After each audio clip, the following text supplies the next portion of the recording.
Good afternoon, I'm Nate Myhock, and welcome to Up North at 4. Today on the show, we'll get you ready for all things Christmas. Buffy Miller-Jackson is live in studio. We'll be making and trying some delicious holiday snacks that are very easy to make. And of course, I didn't forget about Festivus. Conrad and I will air our grievances and then showcase our feats of strength. We'll get to all that in a bit, but first, here's your top 4 at 4.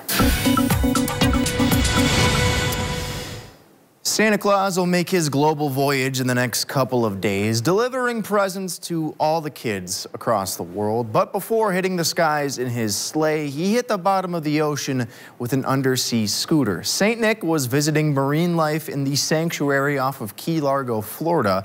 The jolly old fellow and an elf brought some holiday spirit to the dive shop nearby. Their goal is to raise awareness for the shop, the animal sanctuary, and a children's charity. I do wonder, though, if Santa will have time to wring out his suit before the big night. Around the holidays, we're all used to seeing the kids outside selling fudge, candy bars, or Christmas wreaths, but one Minnesota kid sold so much popcorn this year, it shattered a record. And that's impressive on its own, but even more surprising is what he did with all that cash. Jonathan Werner sold over $56,000 worth of the salty snack, and his work ethic went a long way in making that happen. His parents say Jonathan would stay outside of stores from the time they opened until the time they closed. And with those sales, Jonathan was awarded a pretty sizable chunk of change in prize money. But instead of using that for himself, he's paying it forward. Jonathan spent over $11,000 buying presents for people living in domestic violence shelters. People he doesn't even know will be receiving the presents, and Jonathan says he just hopes it'll bring a smile to their faces. Of course, there is no competition on who spreads the most Christmas cheer, and while Jonathan's good deed is no doubt impressive, an 80-year-old man in Rhode Island has been making people smile for almost half a century.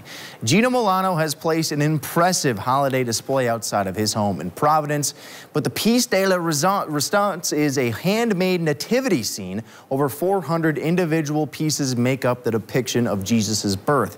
It was a project that Gino started all the way back in 1975, and it's grown so large that the location of the scene has jumped from a bedroom to the living room, and now to the front yard. The tradition began with his father back in the day, and Gino says he is sure his dad would be impressed with how it's grown, and I can't say that I doubt him. After we all gather around the tree this weekend, we'll all have that question in the back of our head, so what do we do with the tree now? Well, a group in Louisiana is using old and discarded Christmas trees for good.